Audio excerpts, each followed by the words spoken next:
Even after over a month of owning the newest Switch 2, I still struggled a bit making this review of what I feel about it. On one hand, this console basically checks 90 to 95% of the checkboxes that I wanted to see in a next generation Switch, and it plays great in my opinion. But on the other hand, the specific ways that Nintendo went to tick those checkboxes feels less exciting and more so like a grumbled, fine, we'll listen kind of approach. Because even with the upgrades, there are still compromises or downsides with those upgrades that really make you question it. It feels like if they could have at least gone a little bit further with these upgrades, it would result in a substantially better console, especially for the increased price you are paying for it. But what upgrades am I specifically talking about? Let's just get right into the review of things I liked and disliked about the Switch 2 over the past month and a half. Let's first talk about the most basic of things, the hardware and the Joy-Cons. Now, the larger size is definitely a good upgrade, and the Joy-Cons themselves feel a lot nicer in the hand, especially using them separately for multiplayer games like Mario Kart. The new features on the controllers are also nice as well. The magnetic attachment feels satisfying and stays on the Switch very well, and I think the mouse support is actually pretty cool and can be very useful in some areas like navigation. Even on some games like Cyberpunk that fully support this control scheme, it is surprisingly responsive and works very well in those titles. But unfortunately, the Joy-Con still lacks some things that I wanted to see. For example, they still lack proper grips, so the Switch 2 still does not feel great to hold portably for long periods of time, and I still need to resort to grip cases to be able to play it portably. This is something the Steam Deck still has a leg up compared to almost any handheld in the market currently, and I think that this console not taking notes from it is a massive letdown here.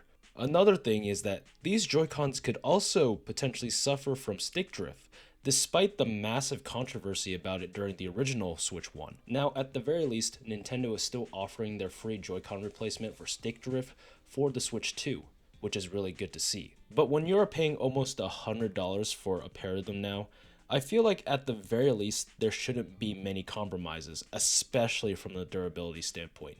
I just find it inexcusable how we still need to worry about these little things at the increased price point, especially when other third party controllers have solved this issue for less money. Alright, let's move on to some other features. There's also the larger and faster display, which is a definite big improvement here. The larger screen is very nice, and supporting high and variable refresh rate is a major plus that I absolutely adore, especially for portables like this that don't have the power to play the more demanding games at higher frame rates. Even if a lot of games can't support that 120 FPS cap, the adaptive refresh rate helps a lot in making sure the gameplay still feels smooth and not super jittery. But with that in mind, I feel like they decided to go with the bare minimum here when it comes to the actual display they used. The Switch 2 display has mediocre HDR support and probably has some of the worst ghosting that I have ever seen in a high refresh rate panel. Now, to be fair to it, most of the time I honestly don't notice these issues when playing a lot of the games, but when I do notice it in those small moments, such as simply navigating the map in Tears of the Kingdom or driving at high speeds in Cyberpunk, it gets quite disorienting and I have to slow down just so that the game doesn't look so blurry to me. There are some other things too that follow the same pattern. For example, you have the lack of compatibility with older Switch 1 micro SD cards,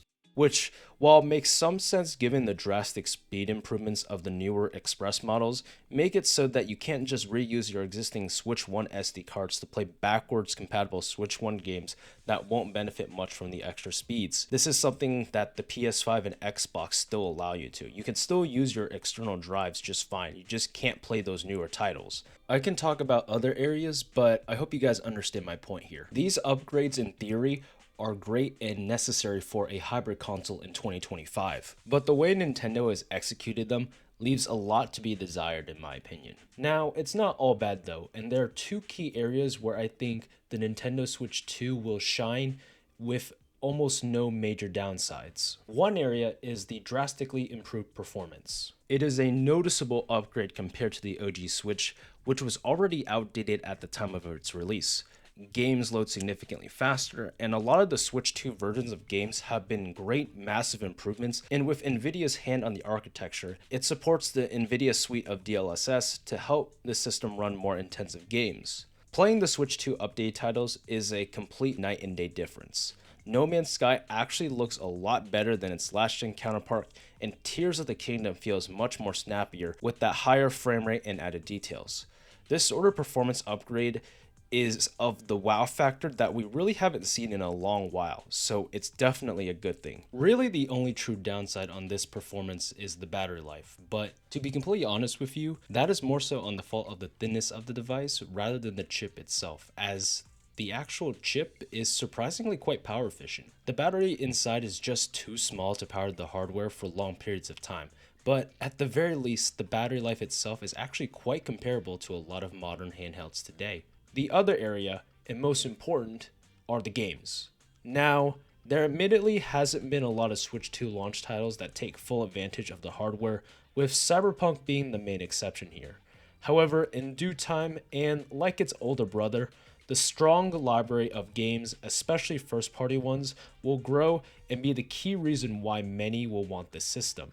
The recently released Donkey Kong Bonanza has shown to be a massive success with raving reviews, and with upcoming titles like Metroid Prime 4 and Pokemon Legends, the games are what's going to sell the system, regardless of all of my complaints with the hardware. And really, that's sort of the conclusion that I came to, admittedly, when I was playing this console. Because despite all of my gripes I explained earlier with the Switch 2 and Nintendo themselves as a corporation, they sure know how to sell some good games. I have been having a lot of fun just playing Mario Kart World, and I'm really excited to dive into Donkey Kong Bonanza whenever I get the chance. And, being able to just share that fun with both my friends and family who also like playing Nintendo games as easily as this console does, helps it a lot in reaching a wider audience. If you are someone who is either a die-hard Nintendo fan or someone who just wants a good hybrid console that works out of the box with some good games, I think the Switch 2 is still worth a pickup, and I don't regret my purchase of it. And especially if you've never owned a Switch 1 before, I think it's absolutely worth it. However, at that $450 price range, you are in territory of handhelds like the Steam Deck. And while those PC handhelds are not traditional consoles in the same way that the Switch is, in many key areas, in my opinion, the Steam Deck can be a better gaming device for your use case. So, if you don't really care about the exclusives, I would definitely consider these alternatives for your portable or hybrid gaming ventures, especially that $550 Steam Deck OLED.